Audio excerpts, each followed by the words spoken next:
តោះតលេងស៊ីមរៀបពីយប់3ថ្ងៃជាមួយខ្ញុំហើយគិតថាពីយប់3ថ្ងៃហ្នឹងខ្ញុំទៅដើរលេងកន្លែងស្អាតៗណាខ្លះនិងទៅញ៉ាំអីកន្លែងឆ្ងាញ់ៗណាខ្លះ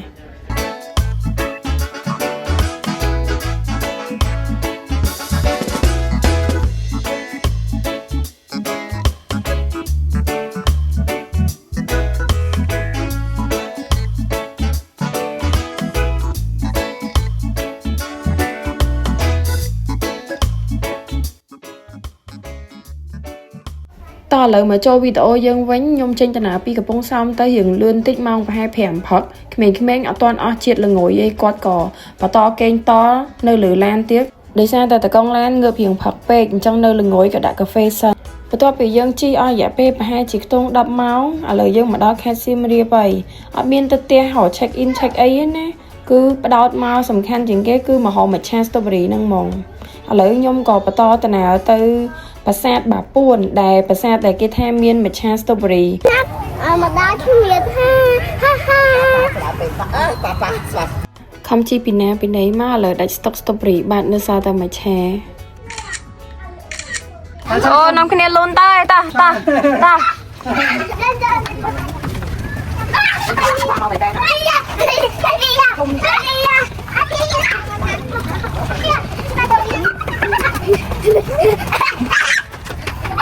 ផ្លូវដើរចេញពីប្រាសាទបាពួនយើងឃើញមានរូបសំណាកព្រះអង្គមួយអញ្ចឹងយើងចូលគោរពមកផ្លែតសិនដោយសារតែលេងងាយដែររៀងហត់អញ្ចឹងក៏ទៅរកកន្លែងសម្រាប់ដើម្បីមួយទឹកមួយអីហើយចាំយើងចេញដើរលេងបន្តទៀតកន្លែងខ្ញុំគេហ្នឹងមានឈ្មោះថារតនាអង្គរ Hotel មួយទឹកសម្រាប់មកសទូដែរលើដល់ម៉ោង clean ហើយសម្រាប់កន្លែងនេះដែរគឺខ្ញុំមកជាលើកទី2ហើយមកលើកទី1ចប់ចិត្តឥឡូវមកលើកទី2តបបានតែគាត់ឆ្ងាញ់ហើយតម្លៃធូរថ្លៃតែតោះរៀងអត់ធ្មត់តិចដោយសារតែកន្លែងគាត់ណែនសឹងតែរាល់ថ្ងៃព្រឹកថ្ងៃទី2ខ្ញុំទៅលេងនៅ Chester Cafe Chester Cafe នេះក៏ខ្ញុំមកជាលើកទី2ដែរដោយសារតែកន្លែងគាត់ fresh ត្រជាក់ស្រួលហើយស្អាតទៀតថតខ្លួនតែស្អាតណាថតឲ្យជីស្អល់មិនដឹងមកដឹងថាមិនបានថតបានណាសន្យាឲ្យថតឲ្យជីឲ្យមានព្រមថតអេកុំច្រានបងអូនឲ្យចុះតាមតាណាបើខុបវីដេអូហើយនឹងរូបភាពស្អាតដែលថតមានរូបកូននៅក្នុងហ្នឹងសុទ្ធតែមានអីដោះដូរទាំងអស់ដូចវីដេអូនេះជាក់ស្ដែងអញ្ចឹងសន្យាមួយគាត់ថាថតរូបហើយបានឲ្យគាត់ជីផ្អល់បន្ទាប់ពីចេញពីហាងកាហ្វេមកឥឡូវខ្ញុំមកដល់កន្លែងព្រះអង្គដែលគាត់មានទីតាំងនៅខាងក្រោយប្រាសាទដៀងទាំង12កន្លែងគាត់ស័ក្តិសិទ្ធិមែនតើនៅខេត្តសៀមរាបហើយក៏មានបងច្រើនដែរដែលគាត់បានស្គាល់ប្រាសាទវិហារទៅបាយល្វែងអរគុណតាមដឹងសួរអ៊ំដែលគាត់នៅហ្នឹងគាត់ប្រាប់ថានៅកន្លែងនេះហៅប្រាសាទ7ល្វែងហើយសម្រាប់រូបសំណាកព្រះអង្គយើងអាចហៅបានថាព្រះអង្គជោគជ័យមហាលាភឬក៏ព្រះអង្គប្រក់នាគហើយមួយទៀតអ្នកខ្លះក៏គេអាចហៅបានថាព្រះអង្គគោឃ្លោកដែរអ៊ំចេះនិយាយទៀតអតាថាទឹកខាហើយសុំលោកតាថាម៉េចចឹងនិយាយទៅគ្រាន់តែទៅកាហ្វេហើយទៅកន្លែងព្រះអង្គនឹងអស់មកកណាត់ផឹកបាទឥឡូវដល់ម៉ោងបាយថ្ងៃត្រង់ខ្ញុំមកបាយនៅព្រះដាក់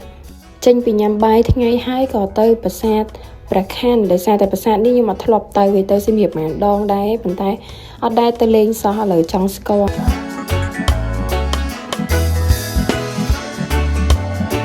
ចេញពីប្រាសាទព្រះខ័នមកឥឡូវមករកទៅហ៊ូទឹកស្ករសម្រាប់តាហ៊ូនេះខ្ញុំស្គាល់តាមរយៈ TikTok ដែរគាត់លក់មួយចានហ្នឹង3000ទៅហ៊ូគាត់ឆ្ងាញ់ហើយឈ្ងុយខ្ទិះមែនតើមក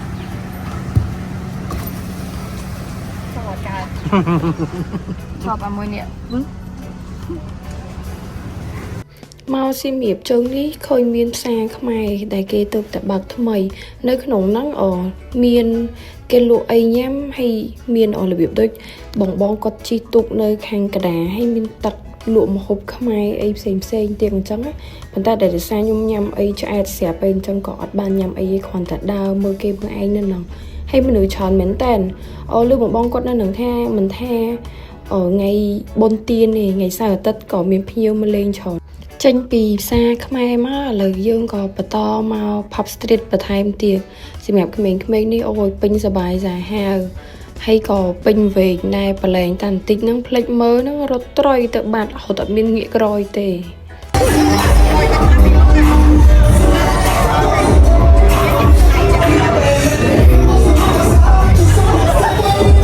Lại chơi một ấy, lại chơi một ta ban ba